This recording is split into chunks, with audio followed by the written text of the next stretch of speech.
community, the Druze. For many, it was a surprising and dramatic move that defied immediate explanation. Why would Israel risk a cross-border escalation for an Arab population it doesn't even govern? The answer lies in one of the Middle East's most unusual relationships, one that stretches back many decades to the first years of the Israeli state. So, who exactly are the Druze, and what explains this seemingly unlikely partnership? Hello and welcome, I'm James Kerr-Lindsay, and here I take an informed look at international relations, conflict and security. International relations is full of unusual and often unlikely relationships. Democratic states support dictatorships, secular powers back religious regimes, and long-standing rivals form tactical partnerships. But while we usually think of state-to-state ties, these can also emerge between countries and various non-state, sub-state and transnational groups. A good example is Israel. Over many decades, it's built a fascinating history of engaging with non-state actors and minority groups to balance against wider regional threats. Within this complex web of diplomacy and strategy, the relationship between Israel and the Druze stands out as one of the more unusual and enduring examples of such ties. At home, it's become a symbolically important partnership between Israel as a Jewish state and an Arab minority community. But while this relationship has long had domestic implications, it's now gained international attention through Israel's actions in Syria. To understand this relationship, we need to understand who exactly the Druze are. Ethnically Arab and Arabic-speaking, the Druze are a small, tightly knit religious community that emerged in Egypt in the early 11th century, combining elements of Shia Islam with other religions and philosophies, including the idea of reincarnation. They've long been seen as heretical by mainstream Muslims and faced centuries of persecution. As a result, they've developed a tradition of secrecy, isolation and pragmatism. Often settling in remote mountainous areas where they could protect themselves, they've long had a history of strategically aligning with dominant powers in order to preserve their security. Today, it's estimated that there are around 1.5 million Druze around the world. While there's a diaspora community with many in the United States, the majority are concentrated in just 3 countries. Most live in Syria, somewhere between 600,000 and 700,000, mainly in the rugged Jabal al-Druze region around Suwayda in the south of the country. Meanwhile, approximately 300,000 to 400,000 live in neighbouring Lebanon, particularly in the Shuf and Mount Lebanon regions. Finally, approximately 130,000 Druze live in Israel, primarily in the Galilee and the Golan Heights areas in the northeast of the country. But just how did Israel become so close to the Druze? Our story begins in 1948 with the partition of Palestine by the United Nations and the creation of the State of Israel. Although the new state was established as a Jewish homeland, it also included several Arab communities. As well as the Palestinians, hundreds of thousands of whom had also been displaced in the process. This also included Sunni Muslim Bedouins as well as the Druze. While many of Israel's Arab citizens felt alienated from the new state, as a community, the Druze took a different path. Seeing an opportunity to secure their position, they chose to integrate, and in 1956 an agreement was reached allowing Druze men to serve in the Israeli Defense Forces. Today, while Bedouins and Palestinians can in fact volunteer, the Druze are the only Arabic-speaking group subject to compulsory military conscription. And while they once had their own battalion, nowadays Druze soldiers serve in regular combat units as well as in other parts of the IDF, including special forces and intelligence units. Indeed, many have risen to senior ranks, including several generals. At the same time, the Druze have steadily become more integrated into Israeli society, serving in the police and civil service in what is widely seen as a mutually beneficial relationship. For Israel, the Druze are not only viewed as a trusted and reliable minority, but also a useful example of Arab integration. For the Druze, it brings access to state resources, political representation, and social mobility. And while some younger members of the Druze community have started questioning this loyalty, arguing that they face discrimination in many areas, the relationship overall remains strong. But while Israel has developed close ties with its Druze citizens, over the decades the relationship has also gone beyond the country's borders. Notably, it's also engaged with the Lebanese Druze. There, the Druze community has long been a significant political force, particularly under the leadership of the Jubilee family and the Progressive Socialist Party. And although Israel's main allies during the 15-year civil war were the Maronite Christians, there were also moments of cooperation with the Druze. This was particularly the case when their interests aligned, such as resisting Syrian influence or confronting Hezbollah, the Iranian-backed Shia militia. But as with many alliances forged during the war, these relationships were often fragile and shaped by Lebanon's constantly shifting political landscape, rather than formed from any deep ties between the two. Meanwhile, the situation in Syria has always been very different. Given the deep enmity between Syria and Israel, the Syrian Druze have traditionally kept their distance from Israel, fearful of being branded traitors. For example, and in contrast to the Druze who came under Israeli rule in 1948, many of the 20,000 or so Druze in the Golan Heights, which was seized by Israel from Syria in 1967, have refused to take Israeli citizenship, with many continuing to see themselves as primarily Syrian. And even during the Syrian civil war, they remained cautious. While Israel may have kept an eye on the situation, and reports suggested that it provided some degree of aid, the Syrian Druze leadership was careful to avoid open contact. Caught between Islamist rebels and tribal militias, many Druze aligned themselves with the ruling Assad regime for protection. But with the regime now gone, the Druze find themselves more vulnerable than ever. And it's this that's brought Israel into the picture. I hope you're finding this useful. If so, please give it a like and perhaps subscribe if you haven't already. Thanks a lot. And now back to the video. In July 2025, violent clashes broke out in the Suwayda province between Druze militias and Sunni Bedouin tribesmen. Allegedly sparked by a kidnapping, it quickly spiralled out of control. However, while the new Syrian government deployed troops to restore order, this only made things worse, as the Druze felt that the Sunni Muslim administration would side with the Bedouins. As the death toll mounted and more people became displaced, Israel stepped in. On the 16th of July, Israeli jets carried out a series of airstrikes. In addition to hitting Syrian troops, vehicles and command centres around Suwayda, Israel also struck military targets around the Syrian capital, Damascus. Since then, the mutual recriminations have begun, while Syria condemned the strikes as acts of aggression, accusing Israel of violating its sovereignty and escalating tensions. Israeli officials argued that the operation was a humanitarian effort designed to prevent a potential massacre.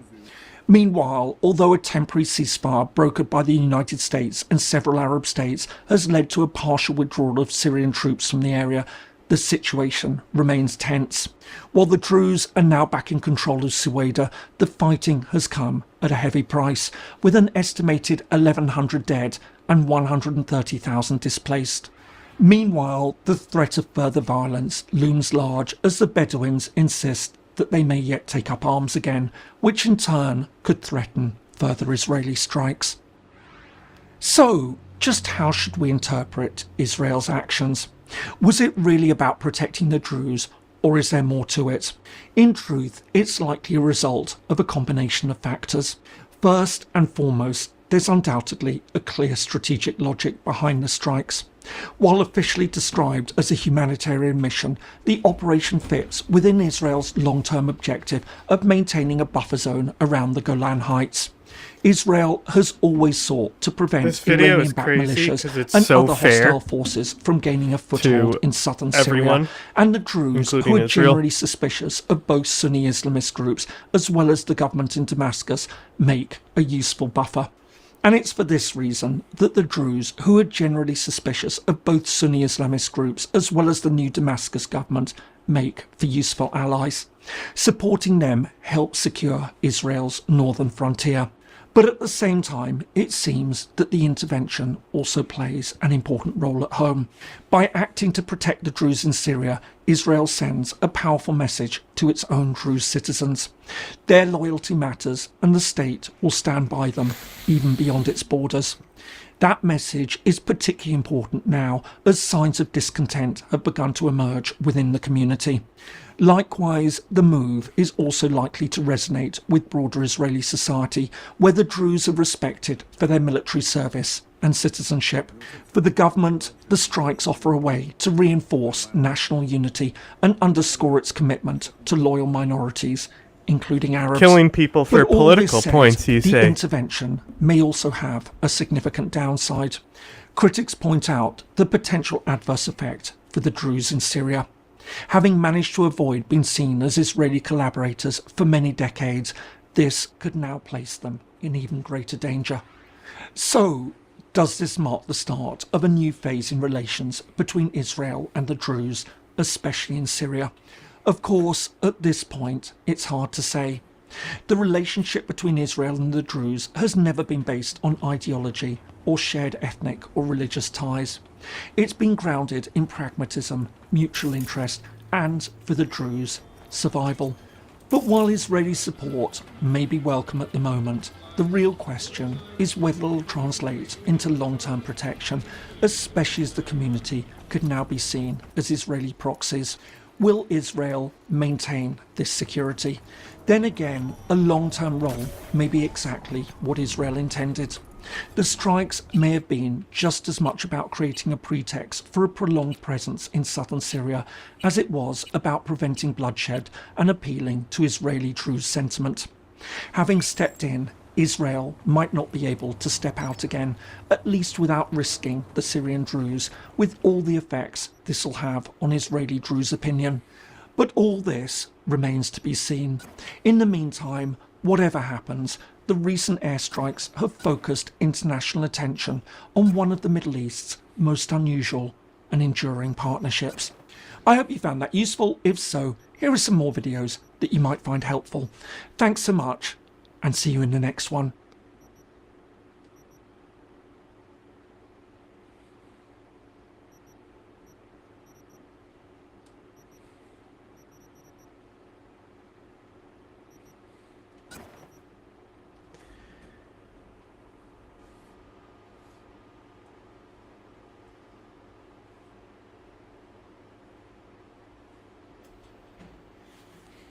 On July the 11th, 2025, a young Syrian vegetable seller named Fadala Dawara was stopped on his way home from work and a cycle began that would throw Syria into chaos. Dawara had stopped because of an unofficial roadblock thrown together by a group of armed men who pulled him from his vehicle, beat him into critical condition, stole his truck and his belongings, and brought him to a remote area against his will before eventually releasing him dozens of kilometers away. Dawara is a member of Syria's Druze religious minority. His assailants were Sunni Muslim members of local Bedouin tribes, and in the highly fractious environment that is post-civil war Syria, Dawara's ordeal was the start of a major cycle of violence.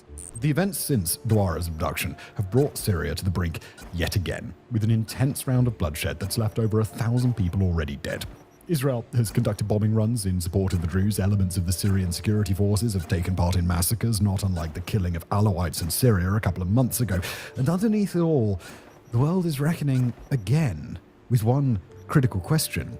Can Syria's transitional leaders be trusted to keep their country together? Perhaps they have what it takes to unify post-war Syria. Perhaps they don't. But are they even trying? Or in Syria's second round of large-scale ethnic violence this year alone, have the ex-jihadists in Damascus shown that they're here to accelerate the bloodshed? Suwayda broken.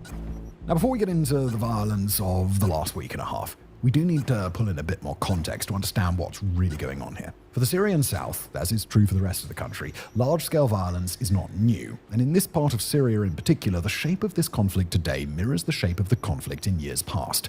The Druze minority in Syria south comprise about 3% of the nation's overall population, but they're the local majority in the province of Suwayda.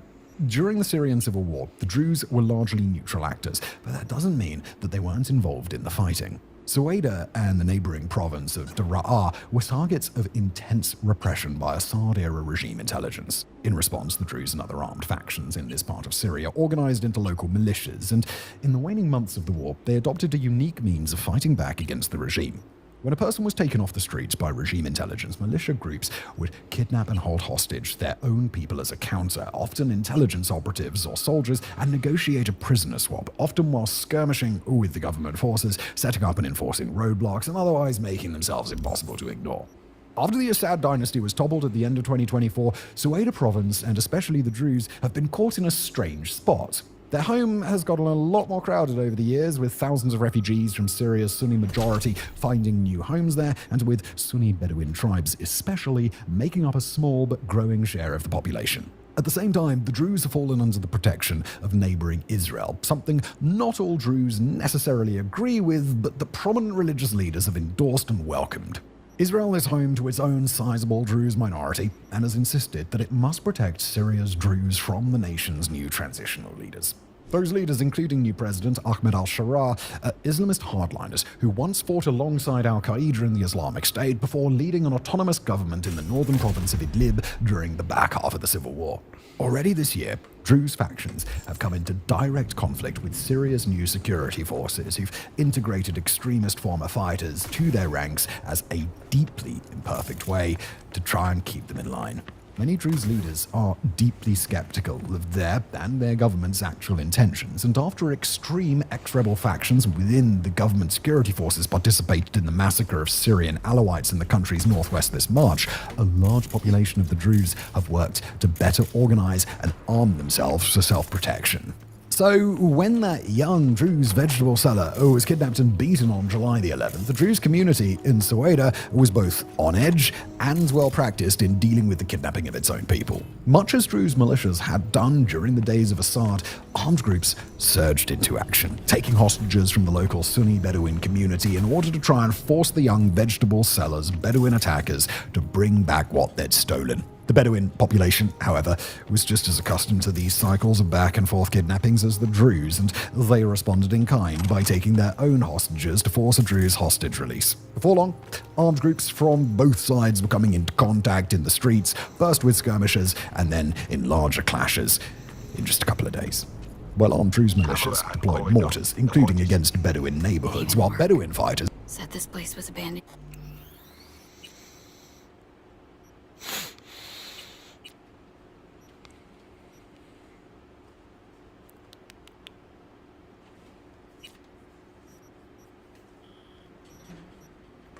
Years ago. Now it is not. Animals fix their eyes.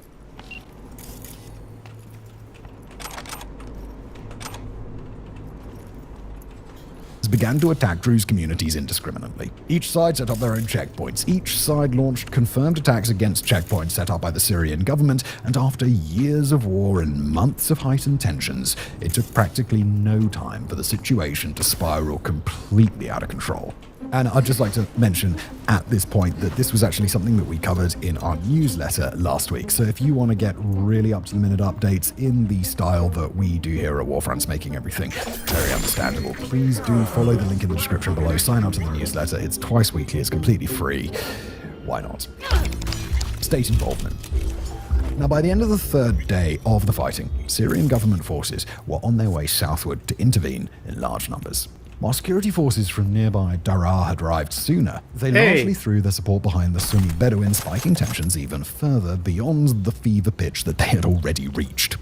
Again, here were the Syrian state security forces taking sides in an armed conflict against a Syrian minority, just like elements of the state security forces are confirmed to have done, and the entire state apparatus is accused of having endorsed in the massacres of Alawites a few months ago. Whether the reinforcements from Daraa were going rogue or acting on Damascus's orders, that was an open question. But for the Druze, there was no time to step back and evaluate the truth of the situation. By the time that larger reinforcement group started to pour in, they were entering a situation where all sides on the ground had reason to fear them. Druze who believed they'd take the side of the Bedouin, Bedouin who believed they'd punish prior Bedouin attacks on government checkpoints, and even the members of the Daraa-based security forces who'd taken part in the fighting alongside the Bedouin. And as more Syrian troops poured into the area, the situation grew progressively worse. Videos circulated of Syrian government forces lobbing ethnically rooted insults at Druze locals, taking part in the seemingly arbitrary detention of Druze civilians, and forcibly shaving the moustaches of Druze men, which is a massive affront within that culture. The UK-based Syrian Observatory for Human Rights claimed that it had received immensely inflammatory video footage that it ultimately refused to publish, while several members of the Syrian army were killed shortly after their arrival, and others were kidnapped while on patrol. But Syria wasn't the only regional government that chose to get involved in the fighting. The spiritual leaders of the Druze community issued an open call to the international community for protection, and that call was taken up by neighboring Israel.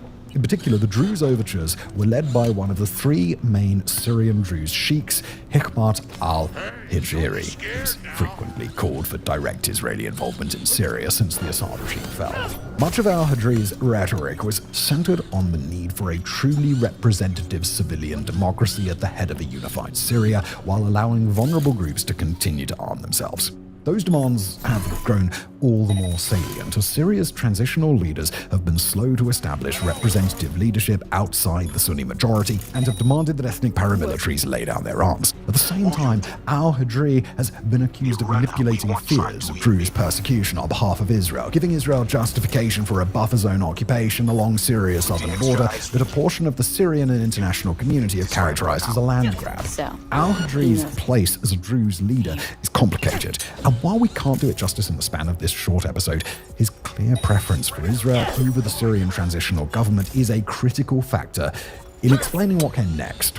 It was just hours after al-Hijri had reaffirmed his call for international intervention that the first Israeli airstrike arrived. According to the Israeli military itself, the nation's strike fighters had destroyed several Syrian army tanks in an act intended as a warning shot against the Syrian regime. On the following day, Israel struck multiple military convoys, stationary positions of Syrian government forces, and neighborhoods on the outskirts of Suwayda and the town of al-Misrah. On the day after that, the 16th of July, Israel hit several more targets, including a military airbase, while al-Hijri implored Israel, the United States, Saudi Arabia, and Jordan to rescue Suwayda from, quote, a regime that knows nothing of governance except iron and fire.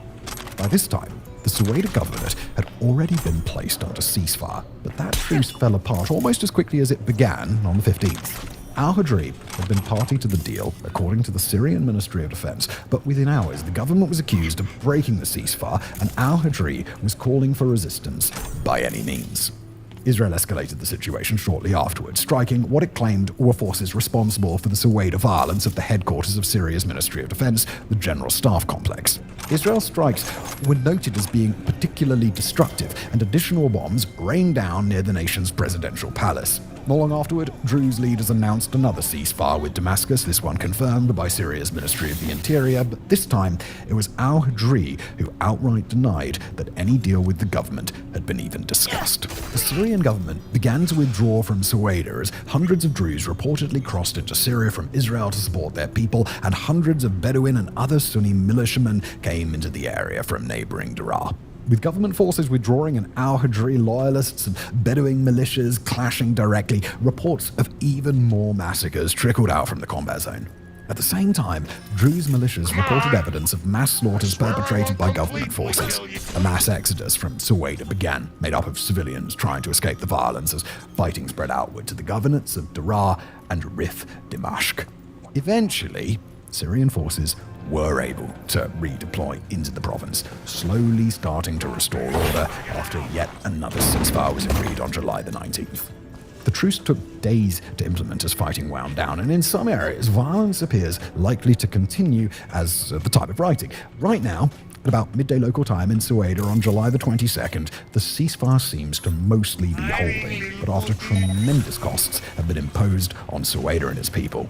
Over 1,000 people are thought to have been killed in the fighting overall, with nearly 100,000 estimated to have been displaced according to the United Nations. Bedouins have largely had to evacuate Suwayda, and evidence of horrific war crimes has started to flow out of the region with growing frequency. Questions of complicity. It certainly is not lost on us here at War Friends, and it shouldn't be lost on anybody watching this either, that not one, but 2 episodes of mass casualty ethnic violence have transpired under the watch of Syria's transitional government just in the last few months. First with the Alawites in March, and now between the Druze and the Bedouin in Suwayda. Syrian transitional leader Ahmed al-Sharaa and his inner circle have either been unable or unwilling to protect Syria's ethnic minorities.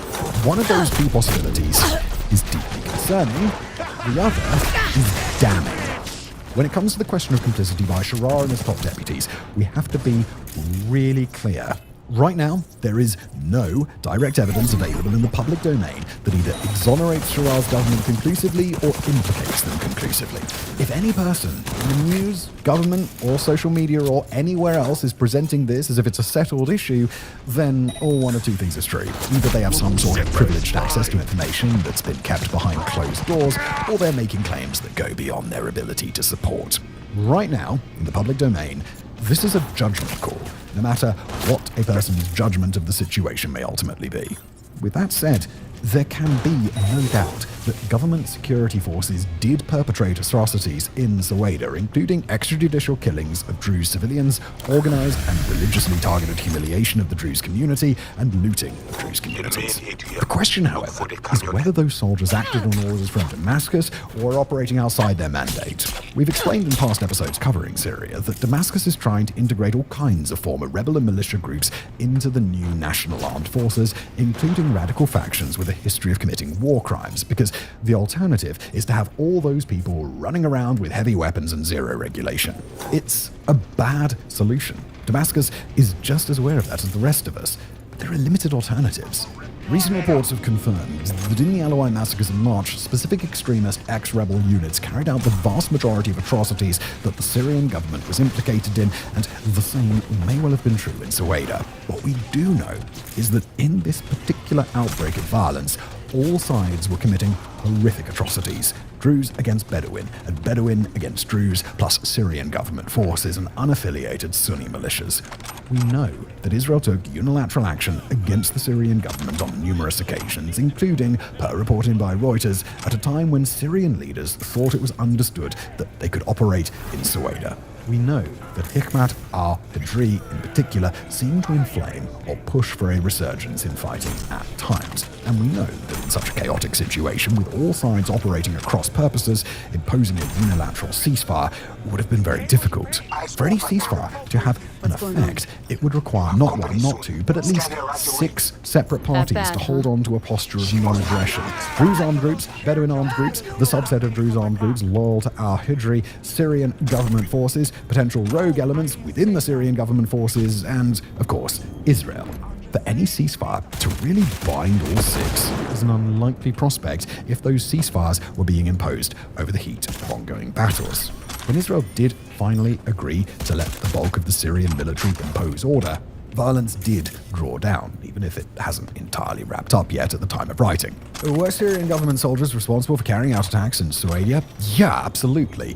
But at least for now, and as maddening as it may be for international observers, the jury's still out on whether or not al-Sharaa and his cronies were complicit. Other indicators from across Syria, including a recent UN report that found no ongoing connection between al-Qaeda and the high levels of the Syrian government, would offer limited support to the idea that they might not have been complicit, but it's simply too early to declare them innocent, just as it's too early to declare them guilty.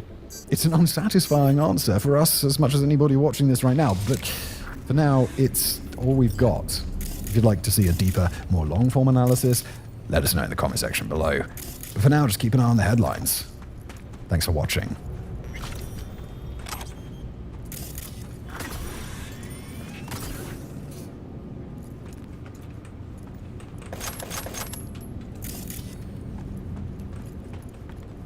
Okay, at the van.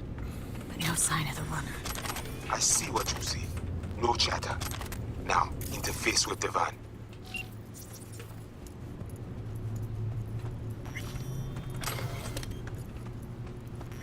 Yeah, buddy. Don't you see I gotta pick up a few trinkets first? Oh my god, shut up.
Well, I got you here. Mind telling me what we're looking at? Get a flow map of Pacifica. They hunt Agwe. Who is they? Netwatch. They always out to fuck us.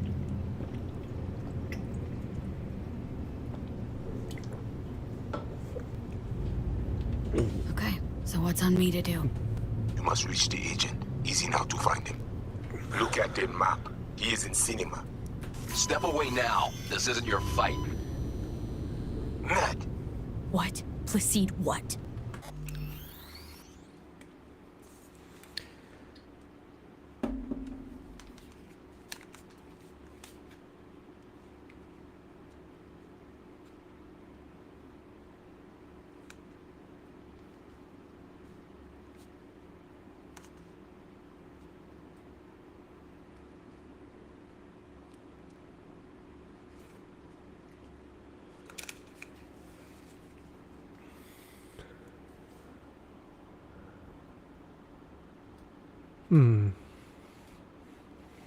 It's amazing how much better everything sounds once I get my real headphones on.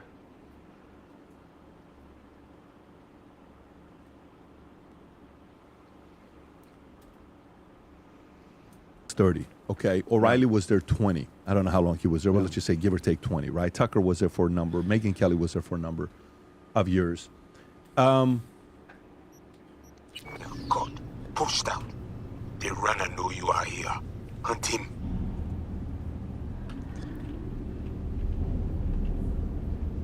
Can't just scorch him via the net? He's gotta be jacked into the van. I cannot piece his protection. You must find him. Face him. Okay. So what do I do once I find him?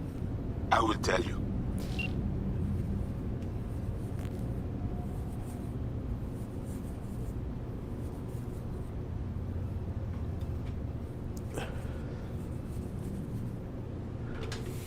Where's my open? The Asian man tries to cut you off. There is a gate behind the camionette. I will open it.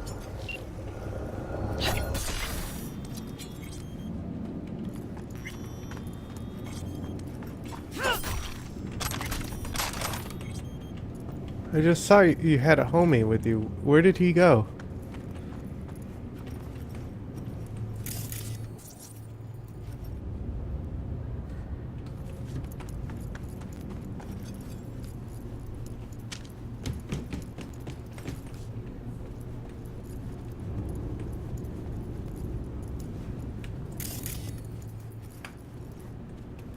Ooh, trinkets.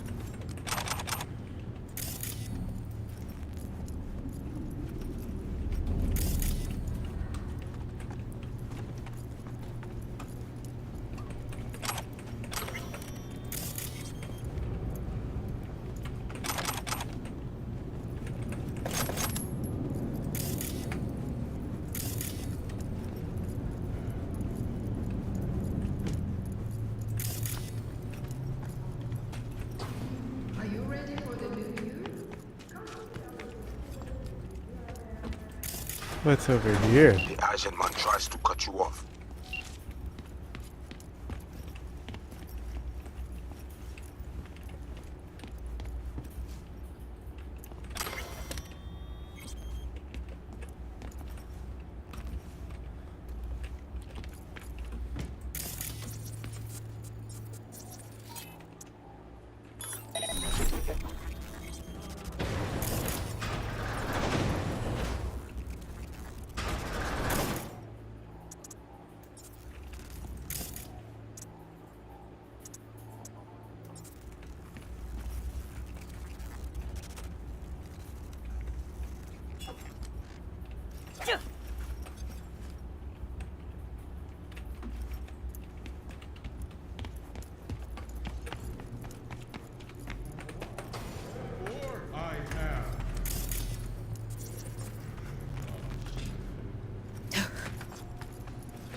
Free ammo for guns that I don't use.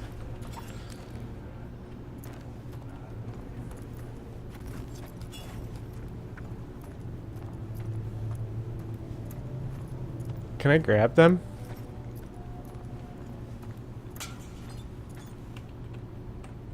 Come at me!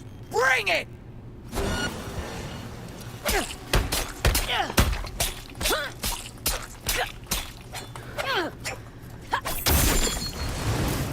Got her!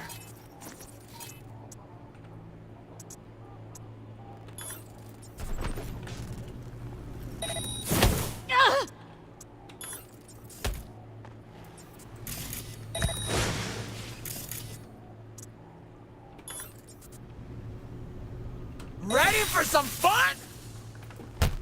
Mehdi! Proceed. What's going on? Mehdi tried to scramble you. Keep focus. I have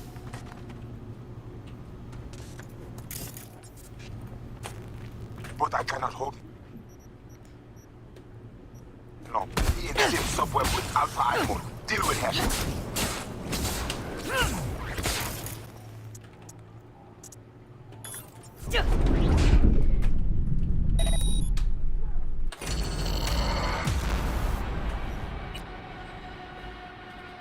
I don't understand. From the outside watching now, Bill O'Reilly does a lot of stuff with News Nation, Cuomo. You know, we've had him on. He's We've had on a my great radio conversation. show once a week. I actually love hearing what he has to say because, again, he's another one of these OGs. When he talks, What? I'm kind of trying to hear to say what's he saying because he sometimes takes a different angle than All everybody these else. motherfuckers alive How are you again. processing what Tucker is doing? Because Tucker has taken certain positions in when it comes down to Israel, when it comes down to Epstein, when it comes down to certain interviews he's done, when it comes down to, you know, what he feels is different. A lot of it may be seen as controversial, maybe to folks at Fox. How do you view the positions that Tucker has taken the last couple of years? None of my trinkets are picked up. All of us are making This is why I hate these kinds of pretty games. good living because of the Fucking First Amendment annoying. and freedom of speech. I said earlier, broadcasting is not a zero-sum game. My success is not due to somebody else's failure or success, and it's based on what I do. But whether what you say Hello? I agree with or I disagree with, and I have heard things that all the people you mentioned have said, and Bill O'Reilly's been on my radio show, and we'll disagree on a topic. But at the end of the day, that is the biggest glass of water I've ever seen in my life. What the hell is I that? just want to make sure we don't run out of water. They say Apparently that not. there's Here, a we need threat little of more. Help me. Drink some. What is? It's like this. Yeah, right, Well, exactly. the goal is to finish this by the end of the podcast. So at the end of the day is, let the people decide. And I respect the fact that we live in a great country where you're going to give your opinion and then the public will judge you for it. The one thing that I think is critical for success is that you be genuine. You okay, sincere, pal? And not manufactured or phony or fake. And if you stay true to who you are, I believe. Oh, you just put the. I told you, Sean. This is which yours. You High sold, quality from which you sold to me. from- You're the from- distributor. And I, yeah. Sean great. Hannity's property in Colombia, which we By the way, did in Medellin. did you see LJ who was on Fox and Friends the other morning? They were talking about Coca-Cola and pure cane sugar. Yeah. I love Mexican Coke. Who said this? LJ Lawrence Jones. Yeah. Oh my God! I love Mexican Coke. And then Ainsley and Brian are looking at him and he goes, "No, I really do love Mexican Coke." He's like, went right over the head. Yeah. It was a funny moment. But back to your question. On Tucker. Don't you respect? Aren't we blessed when you think about it?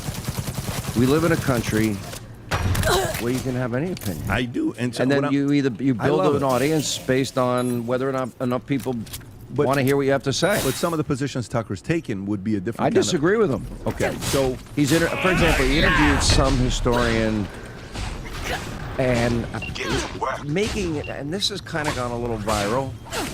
I don't care that he has a different view than me. I just don't care. I mean, he had a different view about Iran and the nuclear sites than I did.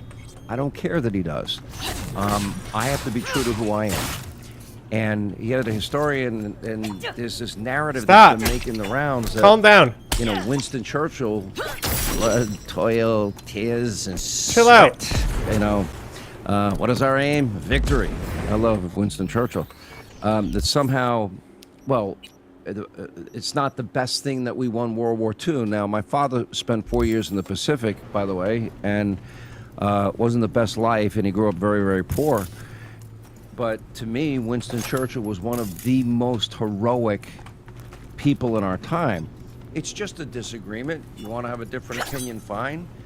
But the argument is, well, Western civilization has not thrived since then, and that Europe has declined since then. My answer to that would be Ronald Reagan, who said, you know, freedom is only one generation away from extinction.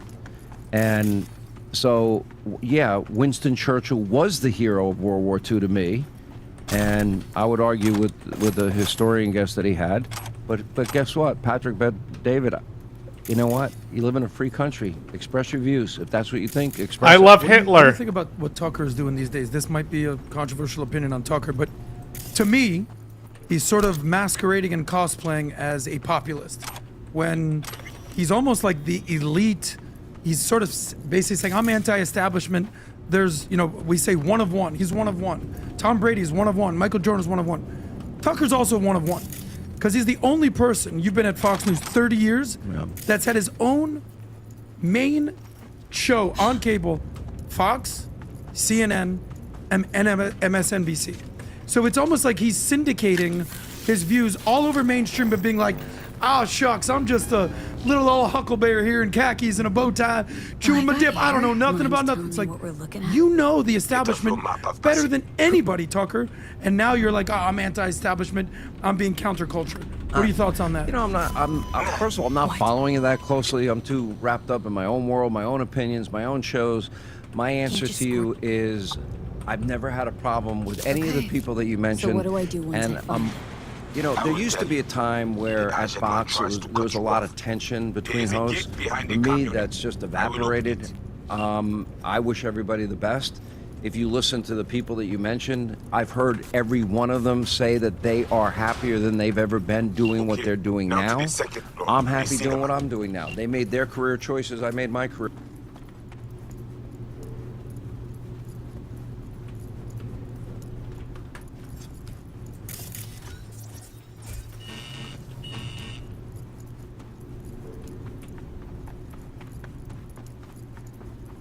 Zoom.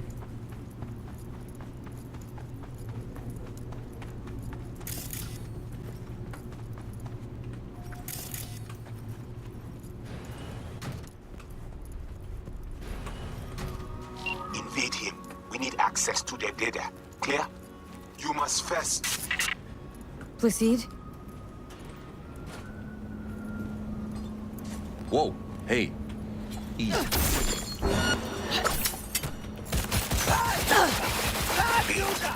Link was dead. Situation under control?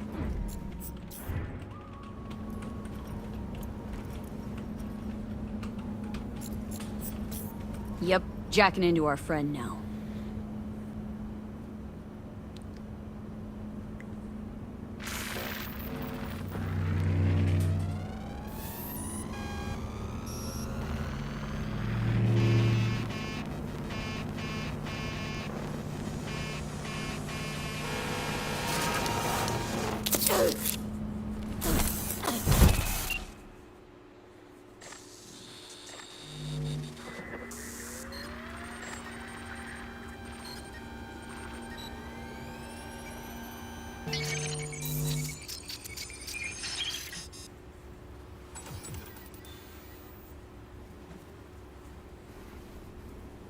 Hey, V, you all right?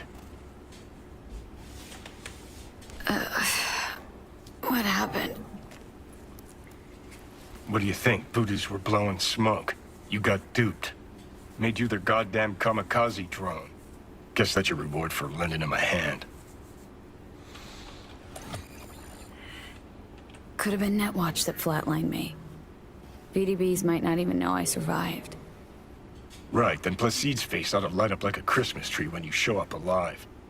Come on, let's head to Batty's and get this shit settled for good. Grumpy motherfucker. Hope he likes surprises.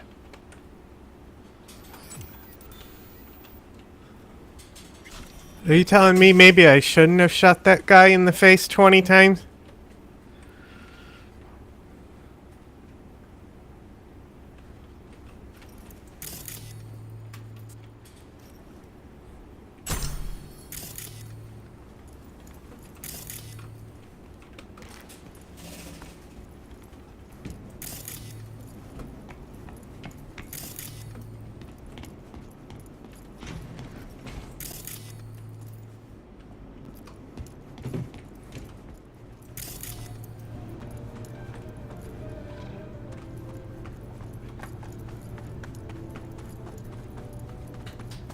Choices, and I'm happy with mine, and I honestly, truly, sincerely wish everybody the best. I'm not in this intramural, you know, my life is dependent on what somebody else does.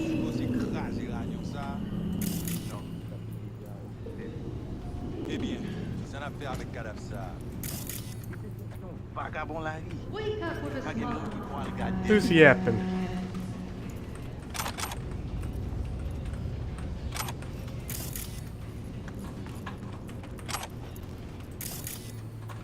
I heard yapping.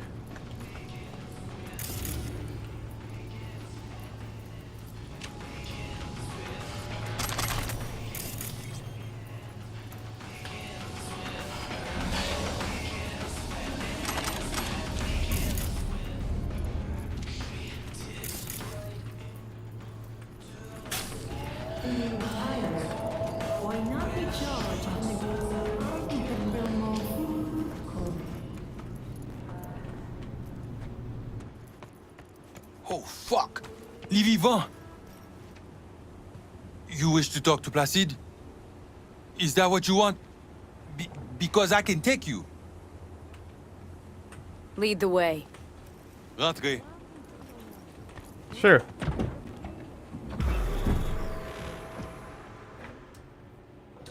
How nice.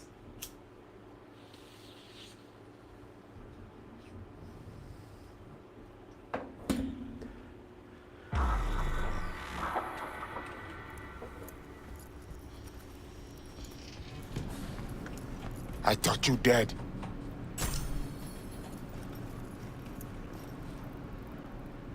What the hell happened? We lose the link. That was not our plan. Saw you zeroing agent tags. Don't tell me you didn't know what was going on. Don't tell me I didn't see what I saw. You walk into war zone. You got hit. It is that simple. I had to free my people. They are most important to me. We tried to save you, but Mosley, he was stronger than we think.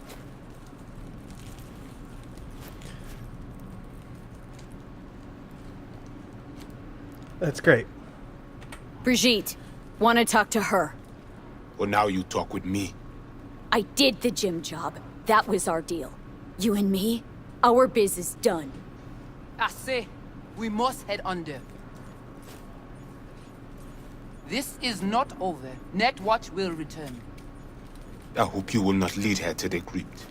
She is Ragnan. Nothing special. You see these guns? I saw them. Sorti Konya. Fait tout moun sorti.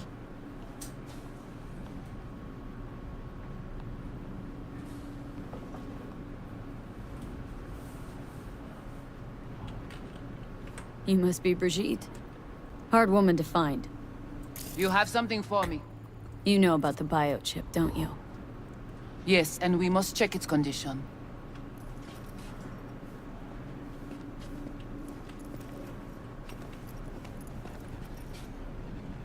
You want to dig around in my head?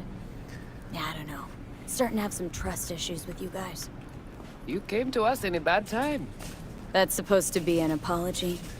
Yeah. You'll get apology when you say how much you want for the chip. If it is in good condition, of course. Access is all yours. Want this thing out of my head ASAP. Oh. Meant nothing but problems ever since Kompeki. Haven't found a single soul capable of getting this thing out of me without scrambling my brain. You commissioned the heist, so I figured you must know something. You've gotta. How do you know all this? How did you find us? Listen, can you help me or not? Yes, of course, but not here. We will go to the crypt, where you must give us access to the chip. Once we have the data we need, we will do our best to help you.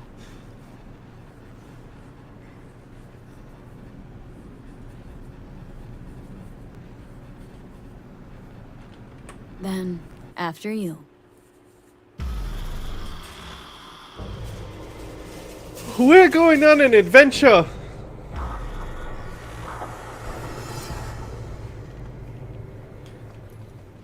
You guys sure seem to love this place. But, honestly, you don't give off a strong religious vibe. We left our gods on Haiti, yet we are strong here without them.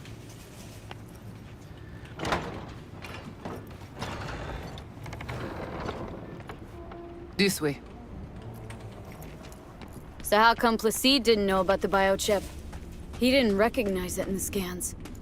Few of our people know about Complicity Tower. But Placide, he is... your bête de bas. Where are we going?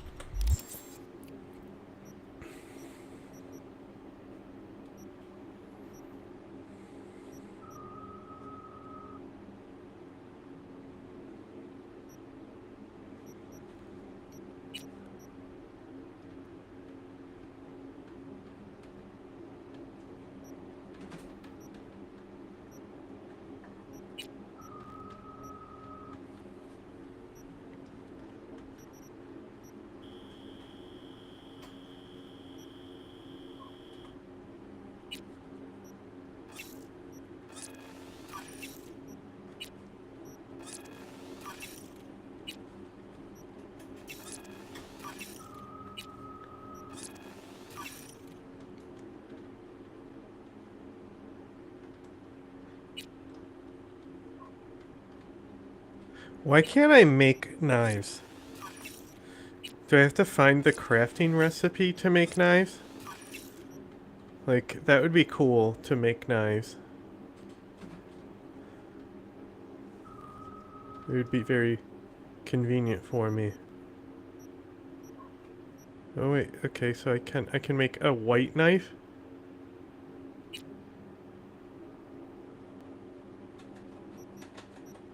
Do I then have to upgrade it? Is that what I do? Does it give me upgrades for it? No. What is the point of making a white knife?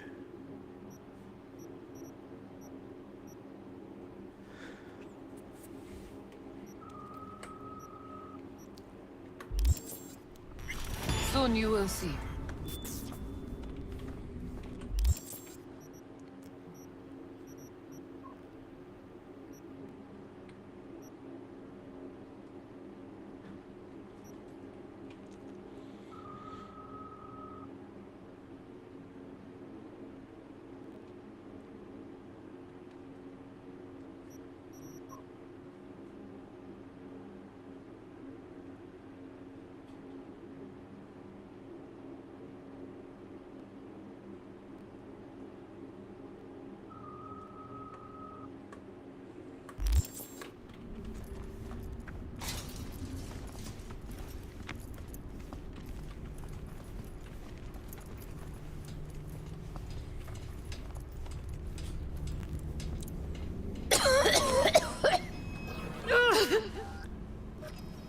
This way.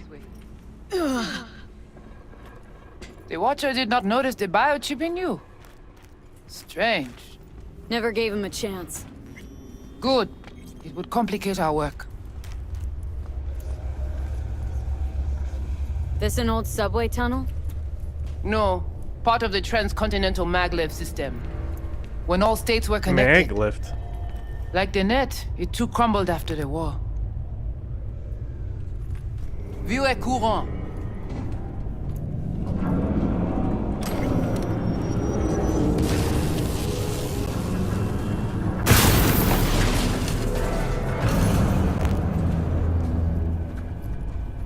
bagay pare, nou ka komanse.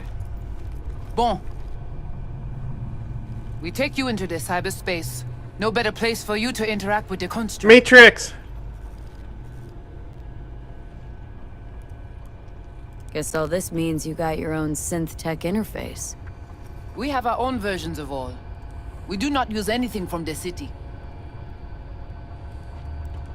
Okay, hang on. Want to know what you need Silverhand for first. We wish to contact Alt Cunningham. We know she and Silverhand were close. Alt? The relic which Arasaka held close. It is our only lead. Alt Cunningham. Heard of her. Oh. Where? From who? From Johnny. Though, granted, not much. Johnny? All right, V, guess you better tell her. Tell her what? About us. Construct's active. Lets me and Johnny shoot the shit every now and then. Mm-hmm. We will look at this, too. What, you think I'm hallucinating? Found myself an imaginary friend? Little is known of how an engram might exist within a human's neural network. Tell you one thing. Doesn't shake out well for the human. What's your plan to contact Alt? We try to cut out a unique piece of Silverhand's engram from the biochip. Alt will know it. If something of the human is left after years beyond the Black Wall, she will answer. Whoa, what? Said nothing about breaking through the Black Wall. Well, now you know. Direction connectée. Connexion stable.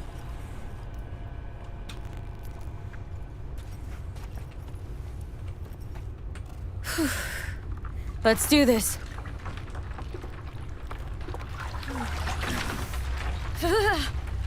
Ki moun ki pal protéger li. Et on avec Jean-Claude.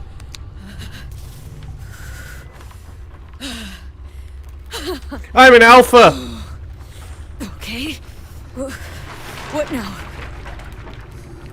Li pare. Johnny? Pare plongé.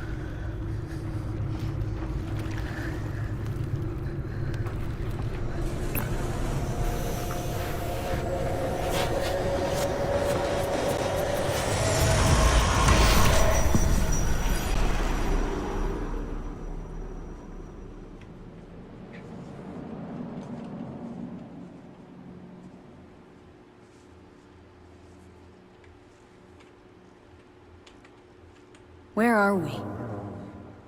This is our BBS, data fortress. Bridge to the deep net. Death Stranding. So, what now? We can begin. All is ready. We enhance your link to Silverhand's neural network for a short time to grab the fragment.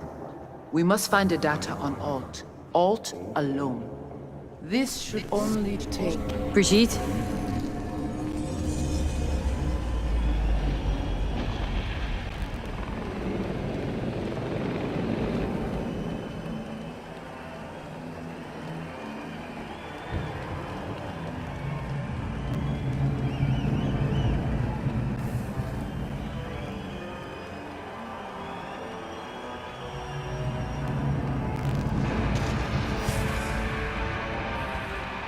What's happening?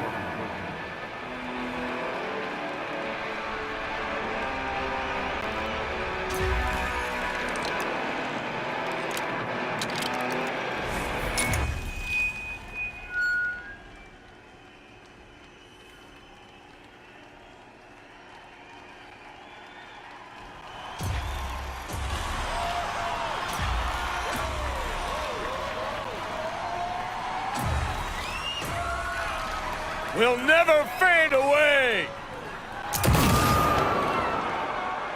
Johnny! The fuck, Holmes? Out of line! Way out! What next? Where are you gonna take it? Gonna drag a corporal rat on stage, make him kneel, douse him with gas, then light him up? Arasaka! Come here! Come on! Come here! It's not your band! You're no solo act! But I'm the only one with a vision. So unless you got a better one, like I said, go fuck yourself!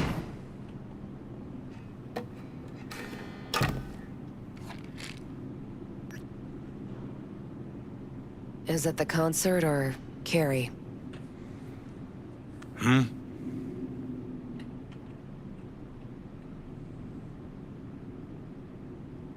Look at you, all hot and bothered.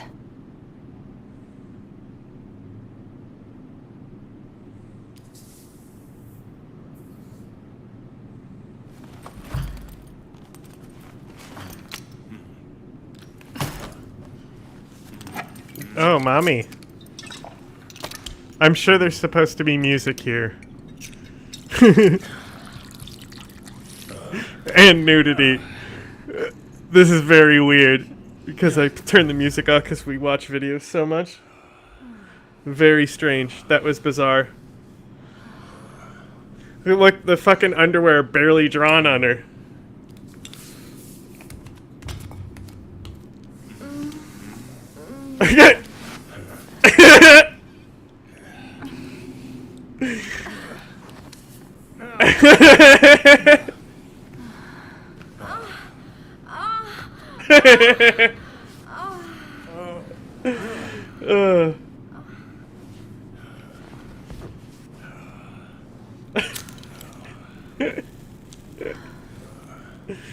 Okay, are we done?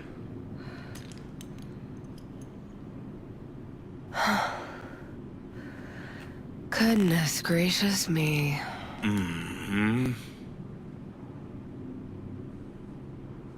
A damn shame that's that. Always gotta shit all over it, don't you? Women. Any moment that might actually feel good. Your moment. Why the hell not? You can be such a bastard sometimes, Johnny.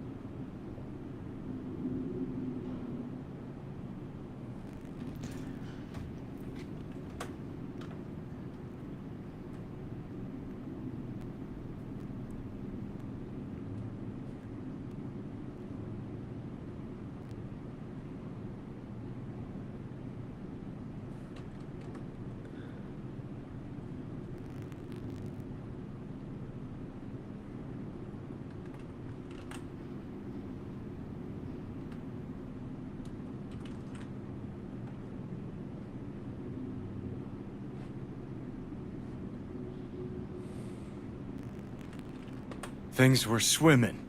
What? Change your mind? Eats at my gut. 'Cause you knew what you were signing up for. Look, if you were just another charismatic, narcissistic douche canoe running around after his dream with his head up his ass, I couldn't care less. But? It's all a lie. That concert, Samurai, all of it. A ginormous fiction. You calling me a LARPer? Boy, Johnny, face it. Ought to join the wired wackos on the corners, frothing at the mouth as they scream death to Arasaka.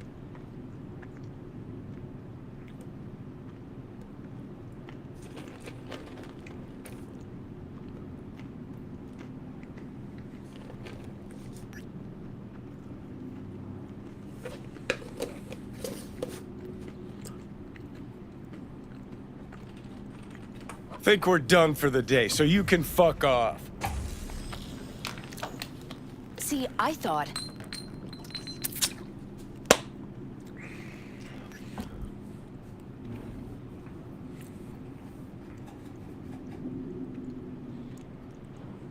You're fucking hopeless. You don't know fuck all about me.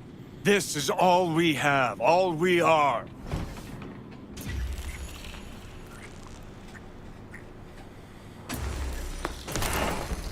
Homos!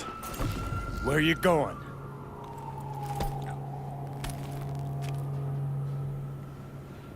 Got somewhere to be. Silverhand! Hey! Good noise, chum. Shoots round when I come undone. Come on, I'll walk you home. Can't kill me because there's words. Ran out of boosters, didn't you? Blaze away down the rebel path.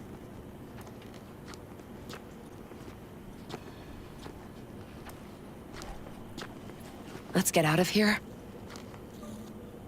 Join us for a drop, Silver Rocker. Another time, Chumbas. But what if there won't be another time? Huh? Johnny boy? Go, run! Hey, where are you? She already had blood on her. Leave me alone!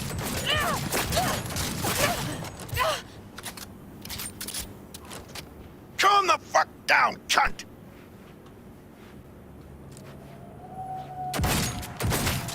No! You're here! Johnny! No!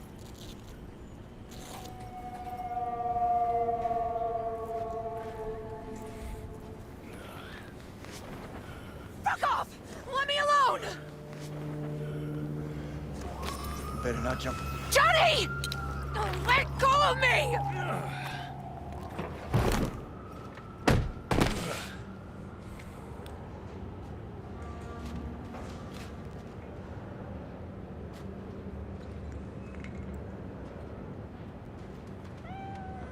Fuck off, cat.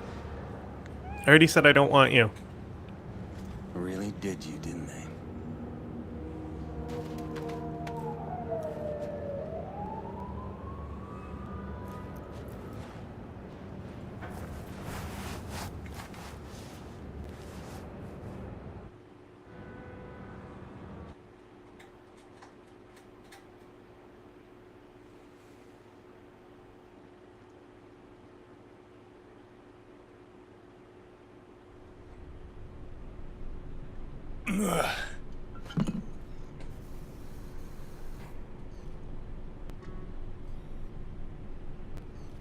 Come on, rise and shine. Oh, he Been a looks while, sick as Johnny hell. boy. How long'd you say? 2 weeks since I last cobbled you up? Where's Alt? Where's who? Woman who was with me. He brought you and you alone. Fuck, they grabbed her. Nobody saw it? Ask your savior. Said his name was Thompson. That you back there in what? We gotta talk. All right. It's spit and glue, but she's holding tight. Get some rest. Even a few hours. Let the stitches set at least. Uh-huh. Johnny. Yeah, fuck it. You won't listen anyway.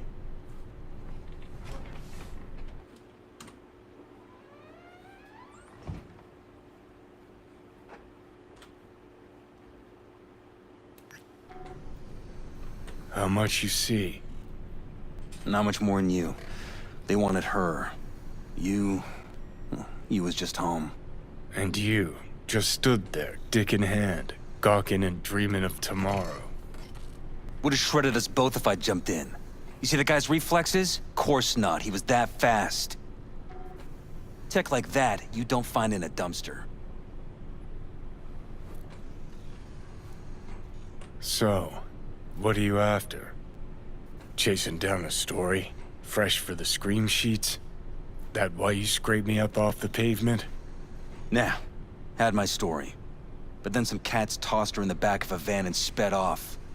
You, aim to do something about it? She was your output, wasn't she?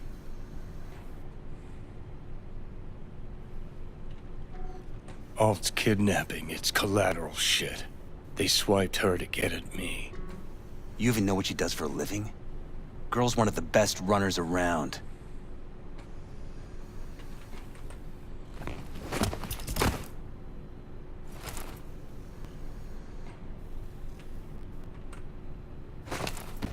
Arasaka wants her.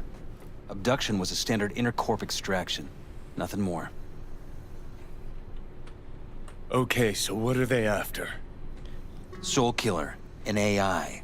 Sound familiar at all? Course. Urban legend with the shittiest name ever. It's no legend. Soul Killer's real. And your Chumbas at Arasaka just hired the runner who wrote it.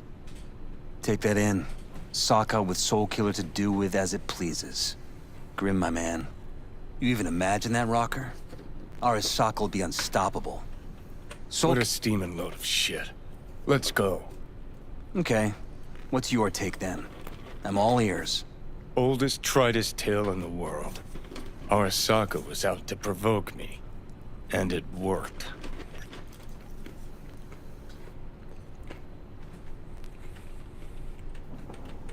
So what'll it be? Coming with? Where to? Arasaka Tower. To grab Alt. Right back. Just you and me? You out of your fucking mind? Swing by the Atlantis on the way. Got some chooms there. Yeah, just like Mullah Omar.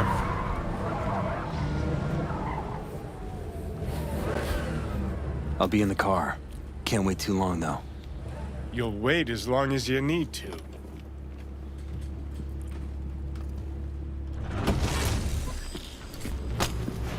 Where the hell's Rogue? Upstairs! Sit. Stay.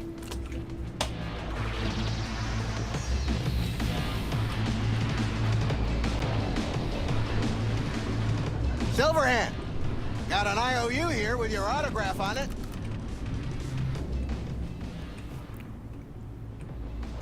Fucking fuck. Johnny, give me a hand here.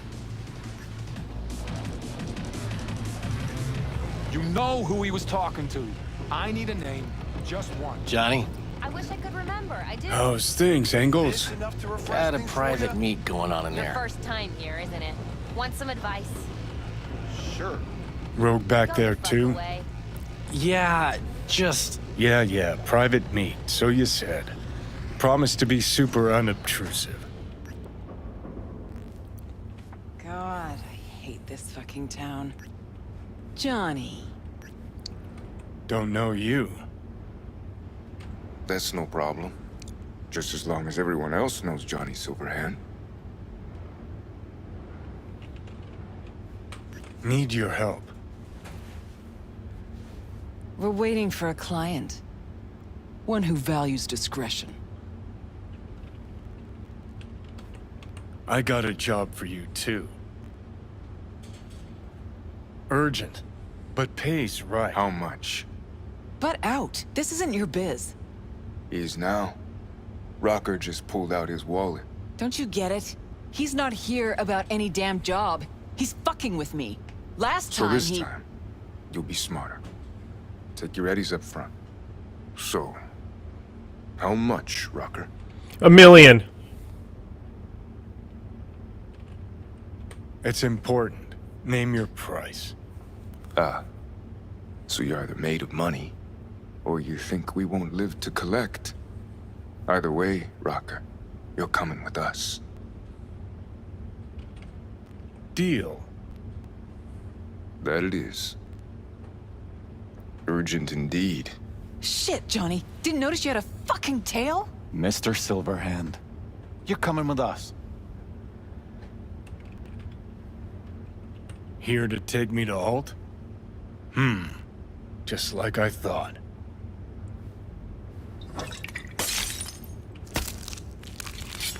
Okay, that guy just fell over. Won't be anything left to scrape up with. Aren't you Mr. Popular? Good! Keep that up!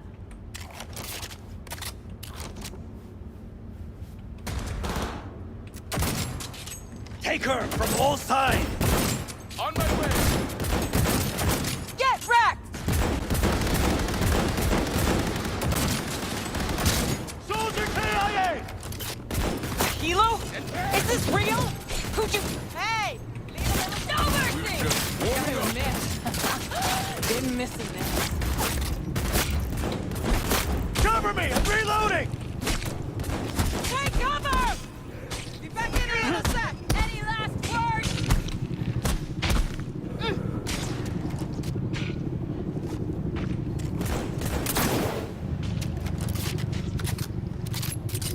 Entering close quarters! You're dead!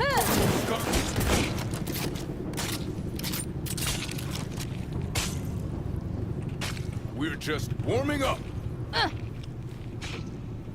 Maintain formation! Who's getting sliced up? I'm impressed. Seriously.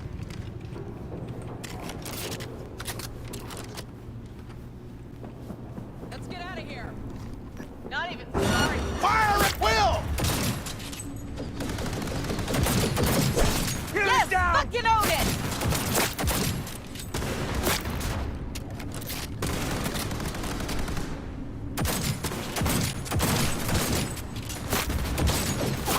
Elevator now! Need to... Anyone else? Anyone? Sons of bitches.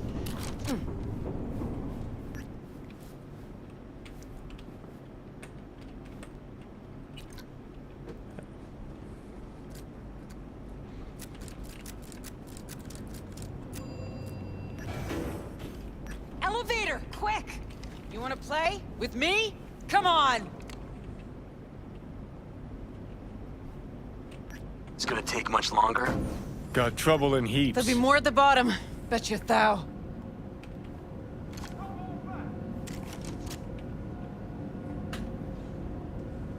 We're parked outside. You coming? Thompson's waiting for me in the car. Who? Media, you wouldn't know it.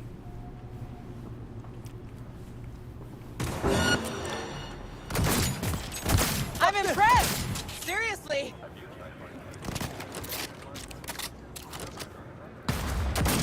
Together!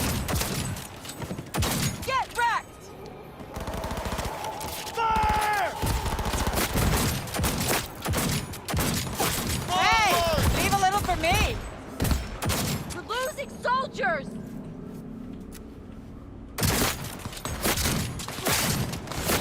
Regroup!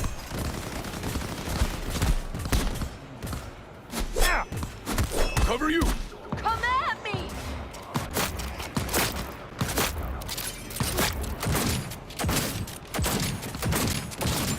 That helo could come back. We'll be back. Ah! That went well. Let's get the hell away. We'll be right behind you.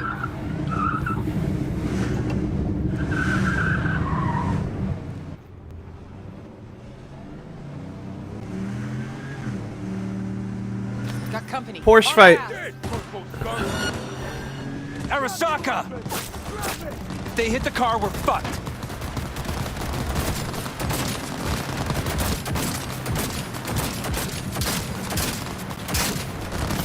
Cover you!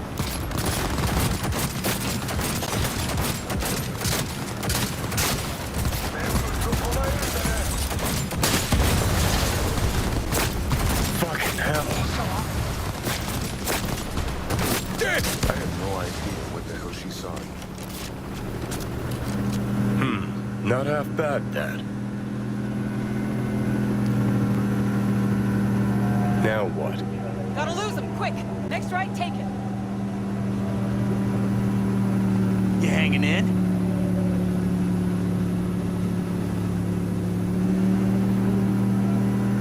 I think we're clear of him. I'll park somewhere. We'll chat.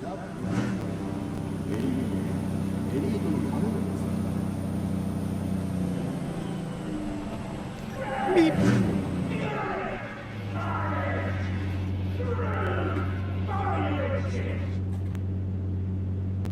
All right, so who we gotta pull out of Arasaka?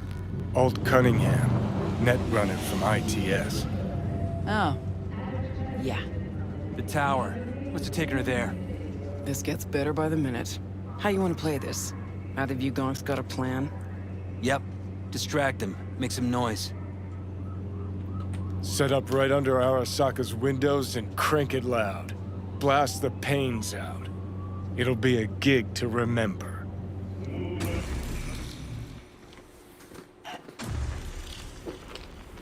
Yep. I assume there should be music here as well.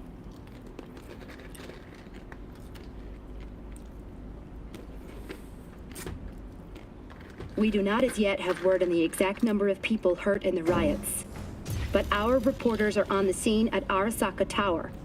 And they all agree. A psychoactive agent has been dispersed at the site, affecting those in the crowd. All right.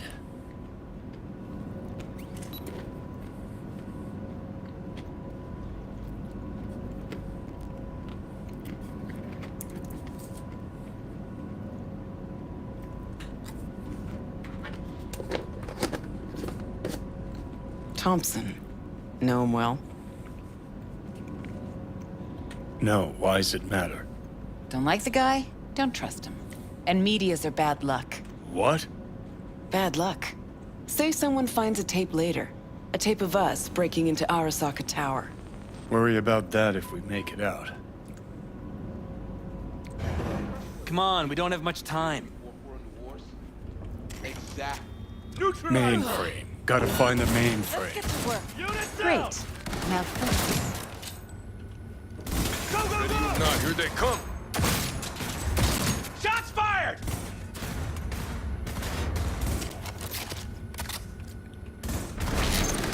One way to go. Forward. Fuck. Lock the doors.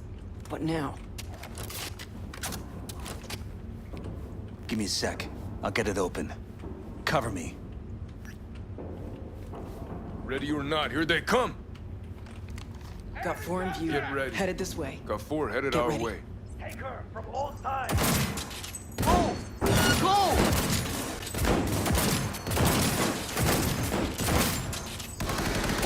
5 seconds and we're in. Ready? Well, we won. I am taking fire. No Let's surprise finish this there. quick. It cannot be.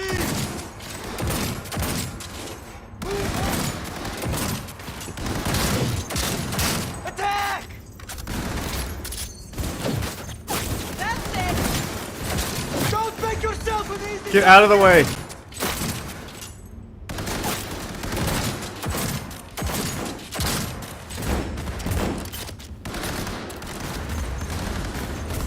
See that fuck? They're mine. What a mess!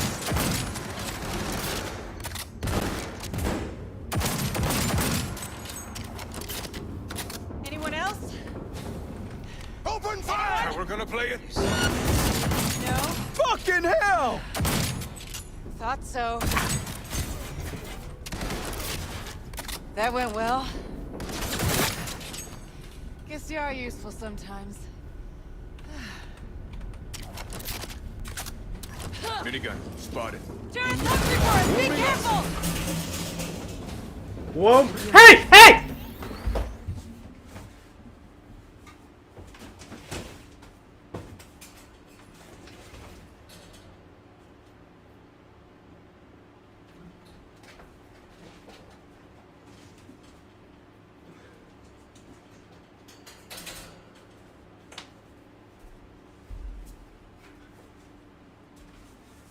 I just look over, and someone had broken into the lower cage and tried to murder Zapata.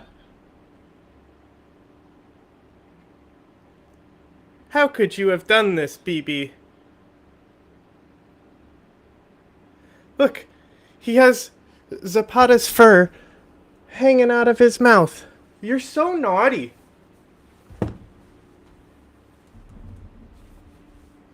Poor Zapata.